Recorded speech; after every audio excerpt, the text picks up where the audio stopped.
What are we doing today, girls? Letting out baby ducks. What? They're just babies. Whoa. Babies. Oh, Betty. These ducks are getting bigger and a little stinky, so it's time to get them outside.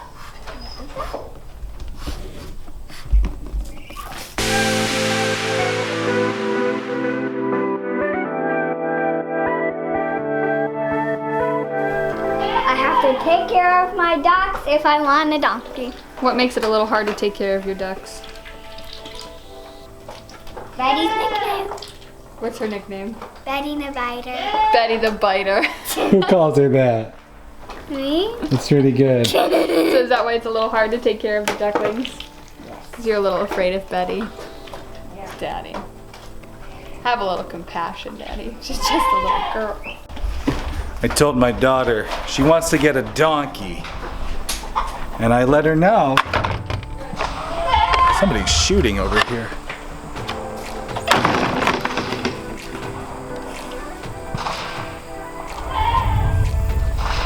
I let her know if she wants to get a donkey, she has to take care of her ducks first. Prove that she's taking care of them, you know, the whole dad thing. Well, the ducks bite and the ducks are kind of scary, so I don't know. We might have to figure something else out. Okay, we're gonna let these ducklings out. They've never been outside, so this was fun. Ducklings out for the first time. Okay, we ready?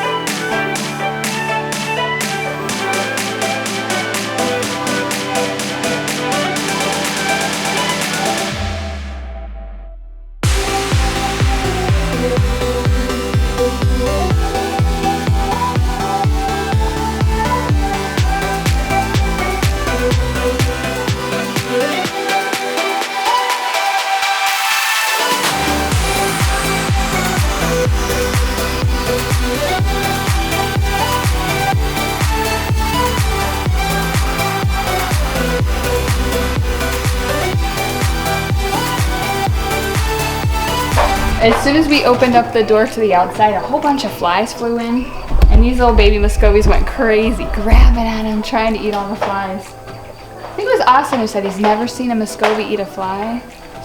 That's why we got him, though. That's why we got him. That's why we're having more. That's our fly patrol in there. Fly patrol, fly patrol. Pretty good. Let's go. They just sit there.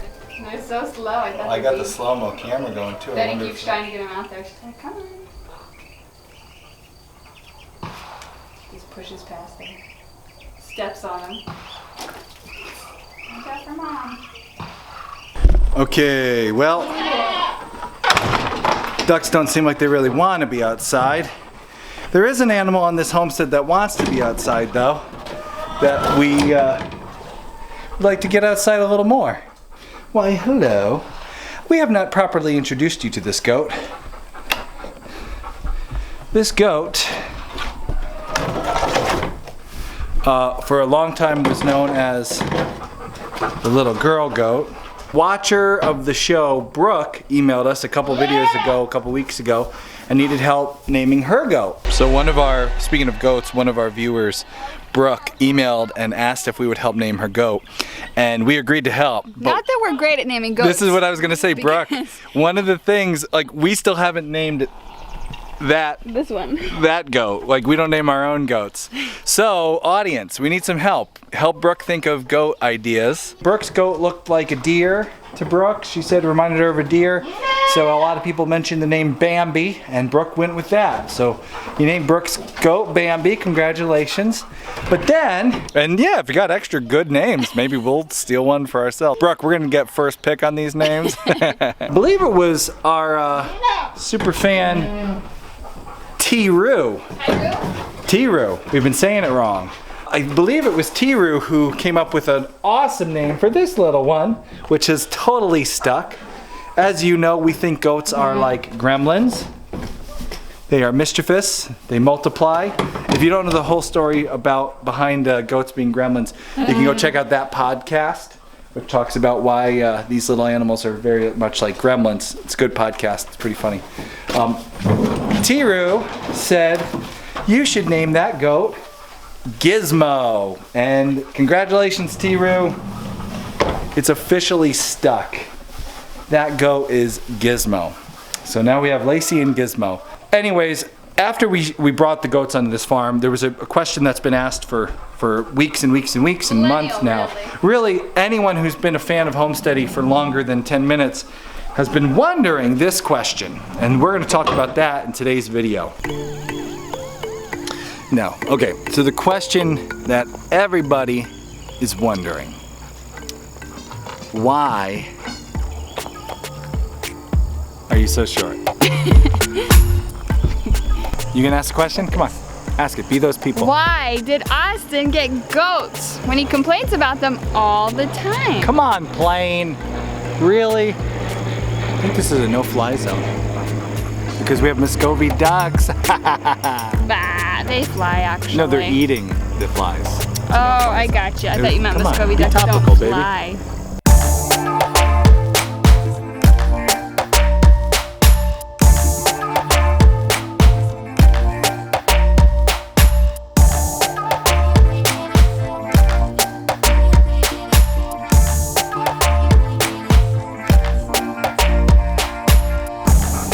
People want to know, I am a longtime hater on the goat. I talk about how mischievous they are and how annoying they are and how pointless and blah, blah, blah. And I talk goats. about that even though he would complain all the time and he'd say, sell the goats, I would go to sell them and he would say, oh, don't sell the goats. Remember? We did finally get rid of goats at our old homestead. We were tired of the whole thing. We thought we were going on a road trip. Yeah, but it turns out we didn't.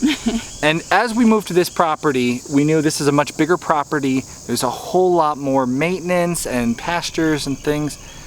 And the honest truth is, while goats are annoying and they are obnoxious and the worst, They're right. Hey, I guess they're right. Goats, even though obnoxious and Loud and dangerous, although slow and dangerous behind the wheel, can still serve a purpose. I'll be right back. Don't you go dying on me. can serve a purpose. That's why we got goats. It's true, goats are not my favorite. Probably dogs are.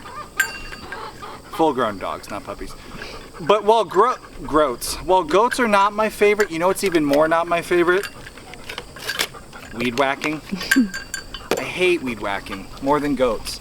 And so we got some goats to do some weed control on the homestead. Now they can't do all the weed control. You do have to own a weed whacker. But there are a ton of weeds in this area, in this general vicinity, that I don't want to have to whack myself. We got goats to do some weed maintenance, and today I'm actually setting up a goat tether system. So what we got here is basically all the equipment that people use to tether their dog out. There is a long-standing, I don't know, don't tether your goat movement on the internet. And it's true, you can get into trouble tethering your goats. You have to do it smart, and you have to have some safety precautions built in. But sometimes tethering is really the best way to take care of the weeds, get your goats out on pasture. We have some fancy electric netting and stuff, but there's a lot of areas here that are really difficult to electric net, like this over here. There's like a hillside and stuff. So we're going to do some tethering. Now we're not going to do this, we're not going to leave our goats all day tethered and not keep an eye at them. We're going to be watching them. I can edit video while watching goats eat weeds. Problem is, if you just let them out here and you sit down and read a book or something, they go wherever they want. And I really want them to concentrate on some of the higher growth here. So what we have is your tie-out stake, your tie-out cable, and we have a shock ring, shock spring, and we have a collar on the goats. I'll have links below for everything we're using.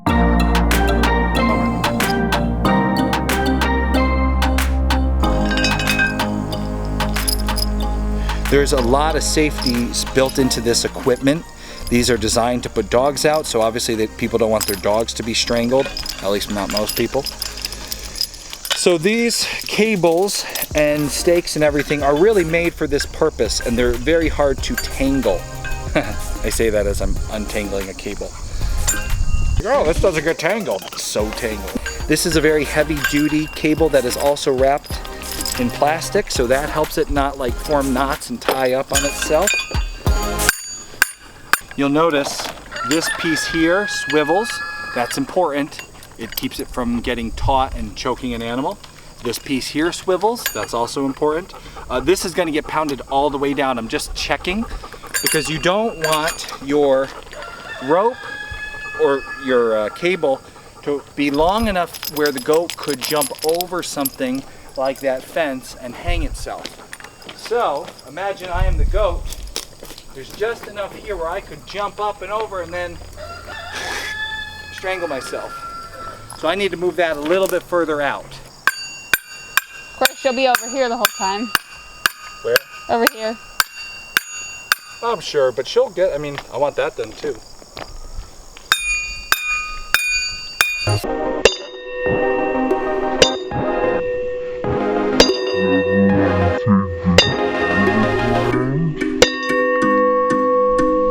We're gonna put our goat on this, but we're not gonna leave her. We have dogs, there's other predators. We would never ever put them out on this and then like go inside for 5 hours or go to the store or something. We have pasture, we have fencing, but if we're out here doing farm chores, we can let the goats take a walk while we're out here with them. It'll be a really nice way to work on weed management, a little bit less weed whacking than you've done. Normally do. Than you've done so far, which is none.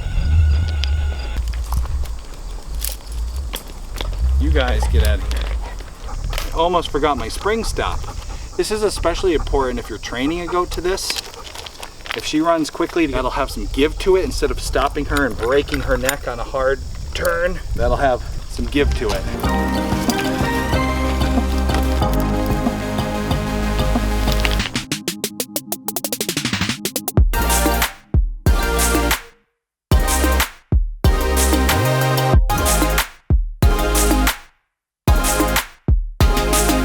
I like goats. I've never minded them as much as Austin has.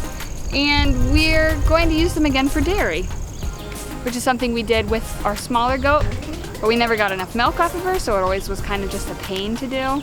Now we've got some larger ones that we'll be milking.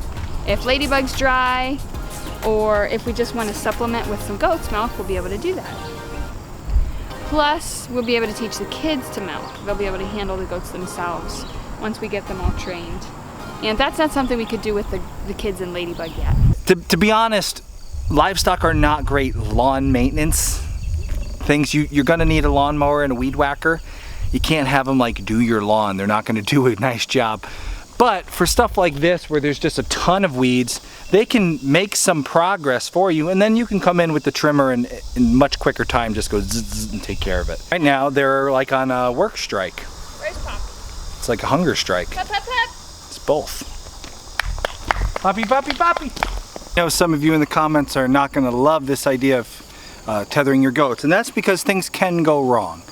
But things can go wrong when you drive a car down the road, and you know, things can go wrong when you're using power tools.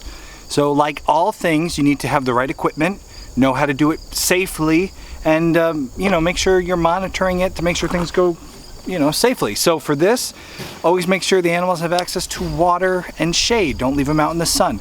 Don't leave them unattended. So make sure you're watching them. I could sit out here in a lawn chair and watch them. The point is, having them tethered keeps them in one spot to do the work that I want them to do. If I was sitting out here in a lawn chair without them tethered, they would just walk wherever they want and they wouldn't do any real hurting to the weeds. Like this, I'm actually hoping they reduce the weeds in an area. Plus this will help with the worm issue, which we've been talking about here on the channel too. So we're gonna keep trying this. We're gonna keep using this equipment, trying to perfect this, and we'll update you on this system as we go. Leave comments below if you have ideas how to make it better. But of course, you know, we know there is some danger with this. Don't leave your goats unattended. Unlike, you know, Arm's family homestead, we don't have a property surrounded by a moat. Dan, come help us out with that.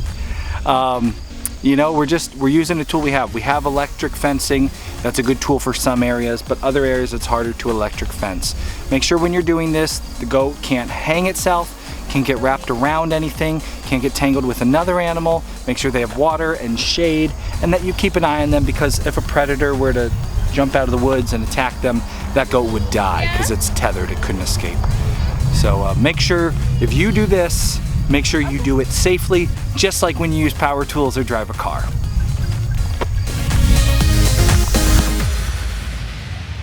Make sure you don't miss tomorrow's video. We're trying to catch a predator. You got some more poop over there? I think it's raccoon. We don't know what it is, but we have a plan. Tune back in 5 p.m. Eastern Time to see tomorrow's video. Are you about to make the same mistake I did and go buy a goat? Check out our Goat Buyer's Guide video. This video will help you make sure you buy a goat that you will not hate, which is possible, believe it or not. Click here to watch that, and be sure to tune in tomorrow at 5.